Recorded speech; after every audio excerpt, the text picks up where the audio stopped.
La même foi que la foi d'Abraham. Genèse 15, 1-6. Après ces événements, la parole de l'Éternel fut adressée à Abraham dans une vision, et il dit, « Abraham, ne crains point, je suis ton bouclier, et ta récompense sera très grande. » Abraham répondit, « Seigneur Éternel, que me donneras-tu ? Je m'en vais sans enfant, et l'héritier de ma maison, c'est Éliézer de Damas. » Et Abraham dit, « Voici, tu ne m'as pas donné de postérité, et celui qui est né dans ma maison sera mon héritier. » Alors la parole de l'Éternel lui fut adressée ainsi, « Ce n'est pas lui qui sera ton héritier, mais c'est celui qui sortira de tes entrailles qui sera ton héritier. » Et après l'avoir conduit dehors, il dit, « Regarde vers le ciel, et compte les étoiles, si tu peux les compter. » Et il lui dit, « Telle sera ta postérité. » Abraham eut confiance en l'Éternel, qui le lui imputa à justice. Abraham a-t-il cru la promesse de Dieu? Comme nous pouvons le voir dans la lecture des Écritures d'aujourd'hui, quand Abraham a regardé vers les étoiles du ciel, Dieu lui a dit, « Telle sera ta postérité. » Dieu a promis cela à Abraham, et Abraham a totalement cru en cette parole de Dieu. Abraham a cru exactement ce que Dieu lui a dit, qu'il ferait que ses descendants soient aussi nombreux que les étoiles du ciel. Quand Dieu nous demande si nous croyons sa parole, nous devons aussi pouvoir répondre avec assurance, « Oui, je crois. » Seuls ceux qui peuvent donner cette réponse peuvent vraiment croire en la parole de l'évangile de l'eau et de l'esprit aussi. J'avais l'habitude de me lever tôt parfois et d'essayer de compter les étoiles du ciel. Si Dieu me dit de regarder les étoiles du ciel et me pose la même question qu'il a posée à Abraham, me disant, « Crois-tu ma parole ? » Alors je lui répondrai en disant « Oui. » Je lui dirai, « Oui, Seigneur, je crois en toi. Bien que mes actes soient insuffisants, je crois en toi et en ta parole. Je crois que toi, qui es venu par l'évangile de l'eau et de l'esprit, tu es mon sauveur. Seigneur, quand tu es venu sur cette terre, tu as porté tous mes péchés et malédictions et les as tous résolus. Comme je ne pouvais pas vivre selon ta parole, j'ai commis de nombreux péchés, et j'étais destiné à l'enfer à cause de ces péchés. Mais tu es venu sur la terre incarné dans la chair d'un homme pour moi, tu as pris tous mes péchés une fois pour toutes, et as porté la condamnation de mes péchés à ma place en étant crucifié à mort. Je crois cela, Seigneur. Et je crois qu'à ma place, et à la place de tous les autres, tu as été baptisé, as versé ton sang à mort, es ressuscité des morts après 3 jours, et es monté au ciel pour t'asseoir à la droite du trône de Dieu le Père. Je peux dire avec assurance, je crois en ta justice. Je crois en toute la justice que tu as accomplie pour moi. Et je crois en toutes tes paroles de promesse. Vous et moi avons reçu la rémission éternelle des péchés en croyant en l'évangile de l'eau et de l'esprit, la parole de Dieu, de tout notre cœur. Ce n'est pas en observant la loi devant Dieu que nous avons reçu le salut. Notre salut a été obtenu par notre foi en la parole de Dieu et sa justice révélée dans cette parole. Ce que l'on peut appeler la vraie foi devant Dieu, c'est la foi qui est basée sur la parole écrite de Dieu, non sur ses propres actes.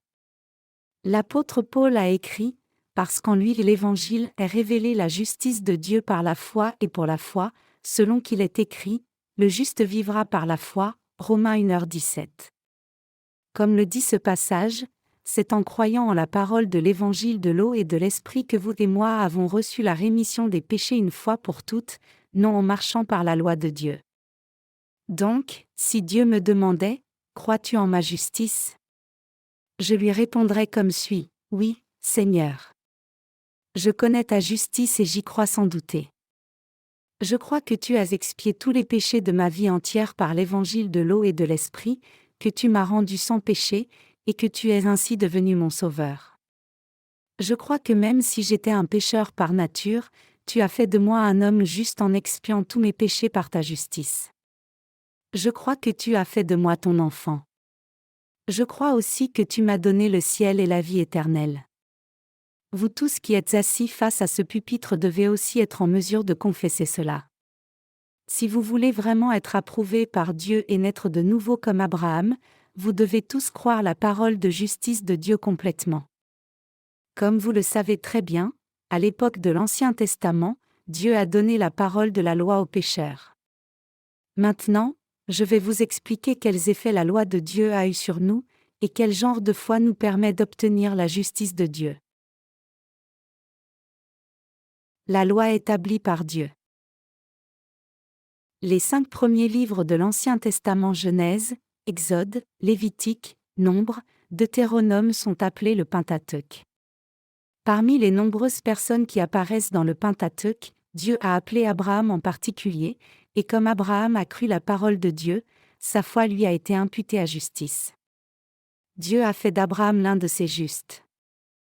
Abraham a reçu la rémission des péchés en croyant en la parole donnée par Dieu de tout son cœur. Grâce à cette foi correcte en la parole de Dieu, il est devenu membre du peuple de Dieu et un homme juste. Plus tard, quand le peuple d'Israël, c'est-à-dire les descendants d'Abraham, a été conduit par Moïse hors de 430 ans d'esclavage en Égypte et a traversé la mer Rouge, Dieu a donné sa loi. En d'autres termes, Dieu a donné sa loi aux descendants d'Abraham assemblés dans le désert près du mont Sinaï. Cette loi a été établie par Dieu. Dieu l'a donnée aux humains, les descendants d'Adam, pour leur propre cause. En donnant 613 statuts et commandements que les humains devaient garder devant lui, Dieu a établi la loi qui doit être observée entre lui et les êtres humains. Cependant, le vrai but en établissant cette loi était d'enseigner le peuple d'Israël et nous à travers la loi de Dieu, au sujet de l'insuffisance de nos cœurs et de nos actes, et du péché que nous avons. Dieu a établi pas moins de 613 statuts dans sa loi. Mais ces statuts n'ont pas été donnés pour observer toute la loi de Dieu. Quelle est la raison réelle pour que Dieu nous donne sa loi ? Elle a été donnée pour que chaque être humain réalise que personne ne peut se tenir devant Dieu par ses propres actes de la chair. Autrement dit, ces 613 statuts ont été établis par Dieu pour que les êtres humains se voient eux-mêmes et réalisent qu'ils sont inévitablement destinés à l'enfer. Un vœu erroné. Cependant, le peuple d'Israël de l'époque n'a pas réalisé l'intention de cette loi établie par Dieu avec 613 statuts, et donc ils ont fait le vœu de garder et d'obéir à chaque commandement que Dieu avait donné.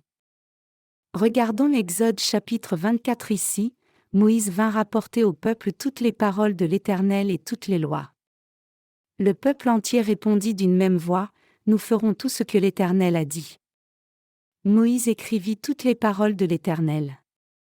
Puis il se leva de bon matin, il bâtit un autel au pied de la montagne, et dressa 12 pierres pour les 12 tribus d'Israël. Il envoya des jeunes hommes, enfants d'Israël, pour offrir à l'Éternel des holocaustes, et immoler des taureaux en sacrifice d'action de grâce. Moïse prit la moitié du sang, qu'il mit dans des bassins, et il répandit l'autre moitié sur l'autel. Il prit le livre de l'Alliance, et le lut en présence du peuple, ils dirent, « Nous ferons tout ce que l'Éternel a dit, et nous obéirons. » Moïse prit le sang, et il le répandit sur le peuple, en disant, « Voici le sang de l'alliance que l'Éternel a faite avec vous selon toutes ses paroles. » Exode 24, 3-8. Et en Exode chapitre 20, Dieu a dit, « Tu n'auras point d'autre Dieu devant ma face, tu ne prendras point mon nom en vain, tu ne te feras point d'image taillée à la ressemblance de ce qui est au ciel, ou sur la terre, ou dans l'eau sous la terre, tu ne t'inclineras point devant elles ni ne les serviras, souviens-toi du jour du sabbat pour le sanctifier, honore ton père et ta mère, tu ne tueras point, tu ne déroberas point, tu ne convoiteras point. » À partir d'Exode 21, Dieu a établi les 10 commandements comme cela. Les 4 premiers commandements précisent nos obligations envers Dieu, et les 6 commandements restants précisent nos obligations les uns envers les autres en tant qu'êtres humains. Et à partir d'Exode chapitre 21 et suivants, Dieu parle des demandes éthiques qui doivent guider notre comportement envers Dieu et les autres humains. Par exemple, une demande est que nous ne devons pas blesser les autres afin de ne pas être blessés non plus. En d'autres termes, Dieu a parlé des obligations morales et éthiques que nous devons observer en tant qu'êtres humains. Ainsi, Dieu a spécifié les 10 commandements et d'autres statuts, et il y avait un total de 613 décrets. Il a ensuite dit à Moïse de lire tous ces commandements de Dieu au peuple d'Israël qui étaient inscrits sur un rouleau. Moïse mit ensuite la moitié du sang des sacrifices de paix dans des bassines et en aspergea le peuple d'Israël qui avait accepté la loi de Dieu et promis de l'observer. Avec cet acte, nous pouvons voir que Dieu disait aux Israélites, « Si vous manquez d'observer ces 613 statuts que j'ai maintenant établis avec vous, vous mourrez comme ces animaux. » Cette loi est l'alliance que vous et moi avons établie avec du sang. Cependant, à ce moment-là, le peuple d'Israël ne réalisait pas encore qu'il était incapable d'observer la loi. Donc ils ont promis à Dieu, « Oui, nous allons garder et obéir à tous les statuts de la loi. » Ce n'était pas tant que les Israélites de l'époque aient pensé qu'ils puissent ou non garder la loi de Dieu, mais ils ont pensé qu'ils devaient l'observer de toute façon parce que c'était le commandement de Dieu. Cependant, Dieu savait à l'avance que le peuple d'Israël ne serait pas capable d'observer sa loi, et donc il leur a donné le système sacrificiel du salut, de la rémission des péchés. Le salaire du péché, c'est la mort. Mais pour tous les pécheurs incapables d'observer la loi, Dieu leur a permis d'être purifiés des péchés en faisant des sacrifices selon le système sacrificiel juste exécuté par les sacrificateurs en accord avec la loi de la mort. Mes chers croyants, vous et moi sommes simplement trop inappropriés pour observer tous ces 613 commandements de la loi établis par Dieu. En d'autres termes, vous et moi ne pouvons pas éviter d'être condamnés pour nos péchés. Une fois que la loi de Dieu est venue dans ce monde à travers Moïse, quiconque manque de vivre selon cette loi doit porter la condamnation du péché. Dieu est le Tout-Puissant, le législateur, et celui qui règne. Quand nous désobéissons à la parole de ce règne, nous méritons la condamnation du péché. La justice de Dieu est stricte selon cette loi. Quand nous enfreignons la loi de Dieu, nous ne sommes pas pardonnés juste en demandant « Seigneur, veuille me pardonner », mais nous devons être condamnés selon cette juste loi de Dieu. C'est ainsi que cette loi juste de Dieu est stricte et claire. Donc, puisque nous étions simplement incapables d'observer les statuts de Dieu, nous ne pouvions échapper à son jugement. Peu importe combien nous avons essayé d'observer la loi de Dieu, nous n'avons pas pu le faire nous-mêmes, et donc une autre loi, la loi juste du salut était nécessaire. Puisque chaque être humain qui est un pécheur devant Dieu ne peut éviter de mourir et être maudit selon la loi de Dieu, il était absolument nécessaire qu'il y ait la loi du salut qui permette à chacun d'être sauvé de tous les péchés. Même si les humains sont incapables d'observer les statuts de la loi de Dieu, le peuple d'Israël ne réalisait pas cela, et c'est pour cela qu'ils ont promis à Dieu qu'ils observeraient la loi. Dieu voulait-il alors établir la loi pour juger le peuple d'Israël? Non. La Bible dit que Dieu nous a donné la loi pour que nous réalisions nos péchés. C'est clairement expliqué en Romains 3, 19-21.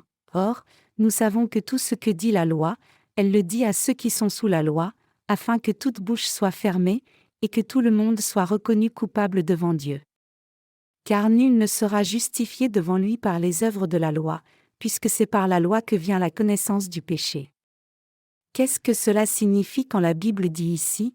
Car nul ne sera justifié devant lui par les œuvres de la loi, puisque c'est par la loi que vient la connaissance du péché ? Cela signifie que Dieu nous a donné la loi pour exposer nos défauts. La fonction de la loi est de nous permettre de réaliser notre péché, et que quiconque est pécheur doit porter la punition du péché. Dans les communautés chrétiennes aujourd'hui, il y a beaucoup de dirigeants spirituels qui enseignent à leur assemblée que la loi de Dieu doit être observée. Réfléchissez un moment. Combien de chrétiens essaient de vivre selon la parole de la loi et sont pourtant déçus de voir leurs faiblesses et manquements quand ils finissent par enfreindre la loi? Bien sûr, c'est admirable que tous ces chrétiens essaient d'observer la loi de Dieu et ses commandements, mais nous devons réaliser clairement que nous ne pourrons jamais respecter la loi de Dieu. C'est pour cela que Dieu a établi le système sacrificiel par lequel les Israélites étaient purifiés de leurs péchés en offrant des animaux sacrifiés dans le tabernacle. Au temps de l'Ancien Testament, quand on ouvrait la porte de la cour du tabernacle et entrait, la première chose que l'on voyait était l'autel des holocaustes. Savez-vous ce que signifiait l'autel des holocaustes spirituellement ? Pour être purifiés de leurs péchés, les gens de l'Ancien Testament amenaient un agneau ou un bouc sans défaut à l'autel des holocaustes, et transmettaient leurs péchés à l'animal sacrifié en posant leurs mains sur sa tête. Et quand le sang était versé du cou de cet animal sacrifié et donné au sacrificateur, le sacrificateur qui servait dans le tabernacle acceptait ce sang, on mettait sur les cornes de l'autel des holocaustes, et versait le reste du sang par terre devant l'autel des holocaustes. La chair de l'animal sacrifié était ensuite coupée en morceaux. Les morceaux étaient ensuite mis sur l'autel des holocaustes et du feu était allumé en dessous. Le feu dévorait alors toute la chair. Que révèlent toutes ces procédures? Elles révèlent que même si le pécheur aurait dû être jeté en enfer, cet animal sacrifié portait ses péchés par l'imposition des mains et était condamné pour lui.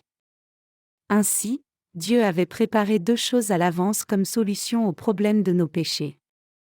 L'une était la loi de Dieu, et l'autre était le système sacrificiel par lequel l'on effaçait ses péchés en les transférant sur l'animal sacrifié et en l'offrant à Dieu en le brûlant. Autrement dit, cela signifie que Dieu avait préparé l'animal à sacrifier et le souverain sacrificateur pour nous sauver du péché. Le sacrifice offert à l'autel des holocaustes était le Seigneur. Cet agneau sacrifié a pris tous nos péchés une fois pour toutes par l'imposition des mains, est mort à la croix, est ressuscité des morts, et est ainsi devenu notre Sauveur éternel. Cependant, nous continuons toujours à commettre le péché en vivant dans ce monde. Pour cette raison, le Seigneur nous a donné la foi en l'évangile de l'eau et de l'esprit, pour que nous puissions être lavés même de toutes nos transgressions futures. Près de l'autel des holocaustes se trouvait une cuve. Cette cuve, faite de bronze, avait la forme d'une grande bassine, et était remplie d'eau. Après avoir coupé l'animal sacrifié en morceaux pour l'offrir sur l'autel des holocaustes, si le sacrificateur devait entrer dans le sanctuaire où se trouvait l'arche du témoignage de Dieu, il devait laver mains et pieds avec l'eau de la cuve de bronze sans faute avant d'entrer. C'est alors seulement qu'il pouvait éviter la mort. Les sacrificateurs étaient responsables du service des sacrifices qui effaçaient les péchés des gens, et quand les sacrificateurs cherchaient à entrer dans la présence de Dieu, ils enlevaient leur souillure avec l'eau préparée dans la cuve de bronze, et de cette façon ils pouvaient éviter d'être tués à cause de leurs péchés. Cette cuve de bronze a été donnée comme le lieu où les sacrificateurs de l'Ancien Testament effaçaient leurs péchés. La cuve était faite de bronze. Quand nous regardons dans la Bible, nous voyons que la cuve était faite de miroirs utilisés par les femmes d'Israël. Il est écrit que la cuve avait été faite avec les miroirs que les femmes de l'époque utilisaient pour voir leurs reflets. Il y a une raison particulière pour que Dieu utilise des miroirs de bronze pour faire la cuve du tabernacle. C'est pour faire savoir que la loi de Dieu est comme un miroir qui montre le reflet des gens. La loi de Dieu est un miroir que Dieu nous a donné. Nous nous voyons dans un miroir. C'est avec un miroir que nous voyons comment est notre visage, notre tête, et notre corps. Sans miroir, nous ne savons pas s'il y a quelque chose de sale sur notre visage, et c'est pour cela que nous utilisons un miroir. Ainsi, Dieu nous a permis de réaliser à travers sa parole combien notre cœur humain et nos actes sont pécheurs, et combien nous avons de péchés, pour que nous recevions la rémission de nos péchés en croyant en l'évangile de l'eau et de l'esprit accompli par le Seigneur. C'est la fonction de la loi.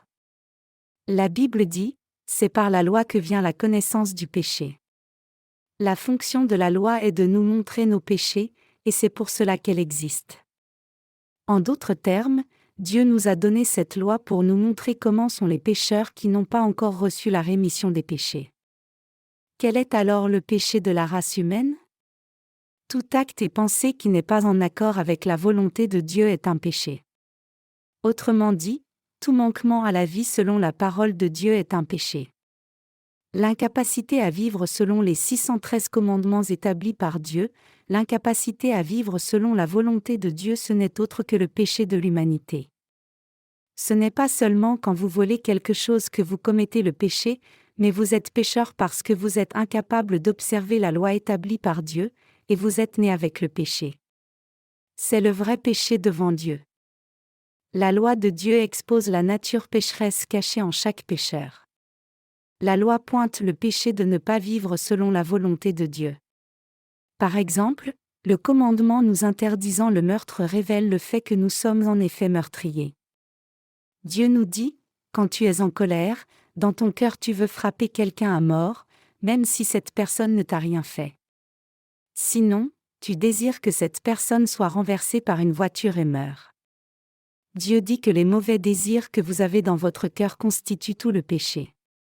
Cela signifie qu'aux yeux de Dieu, les désirs méchants dans votre cœur et le péché qui est commis dans vos actes sont exactement pareils. Puisque nous ne sommes pas divins mais humains, nous parlons seulement des péchés exposés extérieurement. Mais qu'en est-il du Dieu Tout-Puissant ? Si nous voulons la preuve de nos péchés, Dieu donne la preuve irréfutable dans l'Ancien Testament. Demandez à Dieu, pourquoi suis-je pécheur ? Dieu vous dira alors, puisque tu es un descendant d'Adam, tu es né avec du péché. Par la transgression d'un homme plusieurs sont devenus pécheurs, et c'est ta semence. Puisque tu es descendant d'Adam, tu es automatiquement pécheur aussi. Ainsi, la parole de Dieu contient la preuve qui montre clairement que nous sommes tous pécheurs. Dieu sait tout de nous, car il est omniscient et omnipotent. Il connaît tout de notre nature fondamentale. Il sait ce qui est dans nos cœurs, comment nous agissons dans nos vies, et même quel genre de péché nous commettrons dans le futur. Donc Dieu nous dit, à cause des péchés qui sont dans vos cœurs, vous porterez tous la condamnation de vos péchés. Vous mourrez à cause de vos péchés. Vous ferez face au jugement par le feu. Tout comme la chair de l'animal sacrifié est brûlée sur l'autel des holocaustes, vous serez jetés dans le lac de feu éternel et de soufre pour souffrir éternellement pour vos péchés. La raison pour laquelle Dieu nous a donné le miroir de la loi est de nous permettre de réaliser nos péchés et de chercher Jésus-Christ notre Seigneur. Personne ne peut pratiquer la loi de Dieu exactement telle qu'elle est, ni vous, ni moi, ni personne d'autre. Il n'y a personne dans ce monde qui puisse garder la loi de Dieu parfaitement. Au contraire, par cette loi Dieu veut que nos cœurs soient convaincus, et que nous admettions, oui, Seigneur, tu as raison. Nous sommes effectivement pécheurs. Dieu nous dit de réaliser que nous sommes pécheurs de nature, puis d'être sauvés de tous nos péchés parfaitement en croyant en Dieu, c'est-à-dire en croyant que Dieu a porté tous nos péchés et les a tous expiés. La foi juste. Quand Dieu nous demande « Connais-tu ma justice ?» Quelle est ta compréhension ? Nous devons répondre comme suit : Seigneur, à tes yeux j'étais un pécheur destiné à l'enfer. J'étais quelqu'un qui méritait d'être condamné à tes yeux. Mais le Dieu d'amour est venu sur la terre sous le nom de Jésus-Christ incarné dans la chair d'un homme. Et à l'âge de 30 ans, ce Jésus a été baptisé par Jean-Baptiste au Jourdain à ma place, et de cette façon la plus appropriée, il a porté tous mes péchés et les péchés de l'humanité une fois pour toutes. Et en versant son sang et en mourant à la croix pour mes péchés, Jésus a été condamné à ma place, et il m'a ainsi sauvé de toute la condamnation du péché, de tous mes défauts, et du péché de ne pas avoir observé les 613 statuts de la loi. De plus, comme tu as envoyé Jésus-Christ ton Fils unique sur la terre, il a porté tous mes péchés une fois pour toutes par le baptême qu'il a reçu de Jean-Baptiste. Je crois que le Seigneur m'a sauvé du péché de cette façon. Je crois que tu m'as sauvé. Donc quand Dieu vous demande « Crois-tu en ma justice ?» Nous devons être en mesure de répondre comme ceci : « Oui, Seigneur, je crois en ta justice. Je crois en l'évangile de l'eau et de l'esprit, je crois que tu es le vrai Dieu, et je crois que tu es devenu mon Seigneur et Sauveur. » Afin de sauver un être insuffisant comme moi de tout péché, Jésus le Fils de Dieu est venu sur terre une fois, a pris tous mes péchés en étant baptisé par Jean-Baptiste, et a été condamné à ma place. Je crois que le Seigneur est ressuscité des morts après 3 jours et s'est assis à la droite du trône de Dieu le Père. Je crois que le Seigneur a fait toutes ces choses sur cette terre pour une seule raison, me sauver. Mes actes seront insuffisants jusqu'au jour de ma mort. Mais j'ai été sauvé par la justice de Dieu, non par mes actes, ni par la loi. Mes chers croyants, connaissez-vous la justice de Dieu ? Croyez-vous que Jésus-Christ, Dieu lui-même, est votre Sauveur ? Croyez-vous qu'il a expié tous vos péchés une fois pour toutes par l'évangile de l'eau et de l'esprit? Croyez-vous que Jésus-Christ a porté tous vos péchés en étant baptisé par Jean-Baptiste au Jourdain, a payé tout le salaire de vos péchés en versant son sang à mort à la croix, est ressuscité des morts, et s'est assis à la droite du trône de Dieu le Père?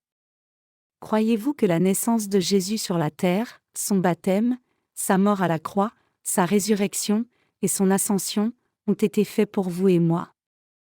Dieu nous demande toujours, « Connaissez-vous ma justice ?» Bien sûr, les actes de notre chair sont insuffisants. Cependant, nous avons foi en la justice de Dieu. Nous croyons en la justice de Dieu. En croyant en la justice de Dieu, nous sommes devenus des gens justes, sans péché et sans défaut. Par notre foi en la justice de Dieu, nous sommes tous devenus son peuple. Donc, nous pouvons dire avec assurance à Dieu, « Je n'ai pas de péché ». C'est parce que Jésus, plein d'amour, a porté tous nos péchés par le baptême qu'il a reçu au Jourdain. Et il a versé son sang à la croix. En croyant en l'eau et au sang de Jésus, nous sommes devenus justes. Vous et moi sommes de ceux qui croient en Jésus-Christ pleinement, le seul et unique Sauveur qui nous a délivrés de tous nos péchés. Notre Dieu a dit, car en lui l'Évangile, la justice de Dieu est révélée par la foi et pour la foi. Quel est l'Évangile mentionné ici? En grec, le mot « évangile » c'est « plagelion » qui signifie « bonne nouvelle ». Quelle est alors la nouvelle la plus joyeuse pour nous? C'est que même si nous étions destinés à l'enfer à cause de notre échec de toute une vie à garder les 613 statuts et commandements de la loi de Dieu, Jésus-Christ est venu sur la terre et a porté tous nos péchés à notre place en étant baptisé, et nous sommes devenus sans péché en croyant en lui. Ce n'est autre que la nouvelle la plus joyeuse est l'Évangile. En tant que pécheurs, nous n'aurions jamais pu devenir justes par nos propres actes. Cependant, notre Seigneur est venu sur la terre pour rendre tous les pécheurs justes, pour les sauver du péché, et pour les délivrer du jugement. Étant ainsi venu sur la terre, Jésus a pris tous nos péchés par son baptême en disant, « Laisse faire maintenant, car il convient que nous accomplissions ainsi tout ce qui est juste. » Matthieu 3h15, et il nous a ainsi donné la possibilité d'être sauvés parfaitement. L'imposition des mains et le baptême de Jésus sont deux façons bibliques par lesquelles le péché est transféré. Au temps de l'Ancien Testament, les péchés de quelqu'un étaient transférés sur un agneau quand on posait les mains sur sa tête. De même, au temps du Nouveau Testament, tous nos péchés ont été transférés sur Jésus quand il a été baptisé au Jourdain. Pour nous sauver, nous ses créatures, le Dieu Tout-Puissant lui-même, le Roi éternel, a abandonné son trône de gloire, a pris l'image de l'homme, et est né sur la terre en tant que bébé Jésus par le corps d'une vierge nommée Marie. Et en étant baptisé par Jean-Baptiste, il a pris tous les péchés de chaque pécheur de ce monde une fois pour toutes. De plus, en versant son sang à la croix, il nous a sauvés de la condamnation de tous ses péchés. Mes chers croyants, Jésus a été baptisé de cette façon. À travers son baptême, le Seigneur a porté tous les péchés de ce monde, chacun des péchés de l'humanité. C'est le vrai évangile, et c'est la justice de Dieu. Cette œuvre qui rend tout le monde sans péché de la façon la plus correcte est la justice de Dieu et le vrai évangile. La Bible dit, « Car Dieu a tant aimé le monde qu'il a donné son Fils unique. » Tout comme le dit ce passage, Jésus est venu sur la terre et a pris tous nos péchés par son baptême. Jésus-Christ a pris tous les péchés de ce monde sur son propre corps. Non seulement vos péchés et les miens, mais tous les péchés du monde ont été transférés sur Jésus par son baptême. Ceux qui croient au vrai évangile de l'eau et de l'esprit ont été sauvés éternellement. Lisons Hébreux chapitre 10 avant de finir le sermon d'aujourd'hui. Il est écrit en Hébreux 10, 1, 2, « Car la loi, ayant une ombre des bonnes choses à venir, et non l'image réelle des choses, ne peut pas par les mêmes sacrifices, qui sont offerts continuellement année après année, rendre parfaits ceux qui s'approchent. Car sinon, ne cesserait-il pas d'être offert? Car les adorateurs, une fois purifiés, n'auraient plus de conscience du péché. » Au temps de l'Ancien Testament, les Israélites transféraient leurs péchés sur un animal sacrifié chaque jour, coupait sa gorge et prenait son sang, posait la chair sur l'autel des holocaustes et la brûlait, et de cette façon l'animal sacrifié devait porter la condamnation du péché à leur place. Que signifie tout cela? Ce sacrifice était le signe de la promesse que Jésus allait venir sur la terre, porterait tous nos péchés par son baptême, verserait son sang et serait condamné à la croix à notre place, et nous rendrait ainsi sans péché. En d'autres termes, le rituel d'imposition des mains de l'Ancien Testament était une ombre du baptême de Jésus-Christ qui allait être réalisé. Jésus était la vraie substance, et cette parole de l'Ancien Testament en était l'ombre. S'il y a une ombre, il doit y avoir un objet réel qui projette cette ombre. Et quand le temps du Nouveau Testament est venu, Jésus-Christ, la vraie substance, est venu personnellement sur la terre et a accompli l'œuvre d'expiation de tous les péchés de l'humanité. La Bible dit en Hébreux 9-10, « Voici, je viens pour faire ta volonté. » Il abolit ainsi la première chose pour établir la seconde. C'est en vertu de cette volonté que nous sommes sanctifiés, par l'offrande du corps de Jésus-Christ, une fois pour toutes. Quand il est dit ici, « Voici, je viens pour faire ta volonté », qui est venu faire la volonté de Dieu? Qui est « je » dans ce passage? Ce n'est autre que Jésus qui est venu faire la volonté de Dieu. Aucun être humain ne peut faire la volonté de Dieu. Le seul moyen pour nous de faire la volonté de Dieu, c'est croire de tout cœur que Jésus-Christ a expié tous nos péchés quand il est venu sur la terre. Comment Jésus a-t-il accompli la volonté du Père quand il est venu sur la terre? Il a rendu chacun sans péché en portant tous les péchés de la race humaine entière par son baptême, et il a été condamné sévèrement à la place de la race humaine entière. C'est ainsi que Jésus a accompli la volonté de Dieu. Dieu a dit, il abolit ainsi la première chose pour établir la seconde. Mes chers croyants, vous devez vous rappeler clairement que vous ne pourrez jamais recevoir le salut à travers la loi. Vos péchés ne sont pas expiés par la loi. C'est pour cela que Dieu a remplacé la loi par la loi de l'amour et du salut. La Bible continue en disant, c'est en vertu de cette volonté que nous sommes sanctifiés, par l'offrande du corps de Jésus-Christ, une fois pour toutes, Hébreux 10 dit. Regardez ce passage. Dit-il que nous allons être sanctifiés dans le futur? Non, il dit que nous sommes sanctifiés, ce qui signifie que notre sanctification a déjà été accomplie. Jésus nous dit de croire en lui, c'est fait. J'ai terminé l'expiation de tous tes péchés. Tout ce que tu dois faire, c'est croire. Crois-tu en moi? Comme tu crois en Dieu, crois aussi en moi. Donc, c'est seulement une question de temps que nous croyons effectivement en Jésus et son œuvre de salut. Jésus est le Sauveur. Il est Dieu lui-même. Il est le Créateur qui a fait l'univers et toutes choses.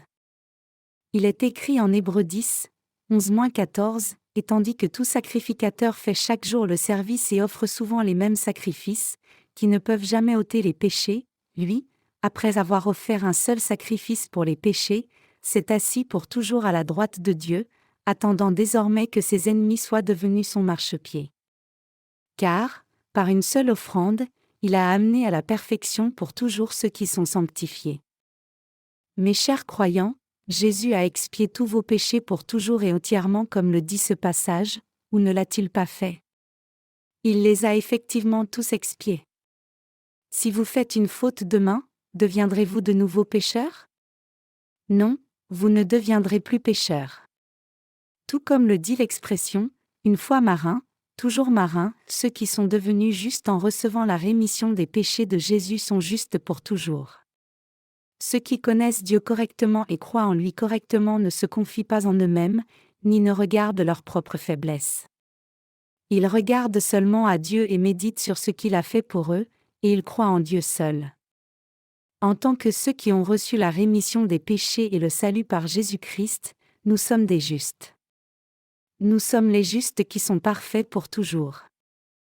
La Bible dit en Hébreux 15-16, c'est ce que le Saint-Esprit nous atteste aussi, car, après avoir dit, « Voici l'alliance que je ferai avec eux, après ces jours-là, dit le Seigneur, je mettrai mes lois dans leur cœur, et je les écrirai dans leur esprit. » L'alliance que Jésus fait avec nous après avoir expié tous nos péchés est celle-ci: je mettrai mes lois dans leur cœur, et je les écrirai dans leur esprit. Mes chers croyants, Dieu nous a-t-il sauvés ou pas? Il nous a tous sauvés. Y a-t-il un péché qui reste dans votre cœur alors? Non, il n'y a pas de péché. Sommes-nous alors des pécheurs ou des justes? Nous sommes des justes. C'est ce qui est inscrit dans nos pensées. Dieu l'a inscrit dans le cœur de tous ceux qui croient en lui. Lisons le verset 17 encore une fois: « Et je ne me souviendrai plus de leurs péchés ni de leurs iniquités. » Le verset 18 continue en disant: « Or, là où il y a pardon des péchés, il n'y a plus d'offrande pour le péché. » C'est vrai, Jésus a expié tous les péchés du monde. Il a dit qu'il n'y a plus d'offrande pour le péché. C'est terminé. Chaque croyant est maintenant sans péché. Tous ceux qui croient en l'évangile de l'eau et de l'esprit ont été sauvés du péché pour toujours.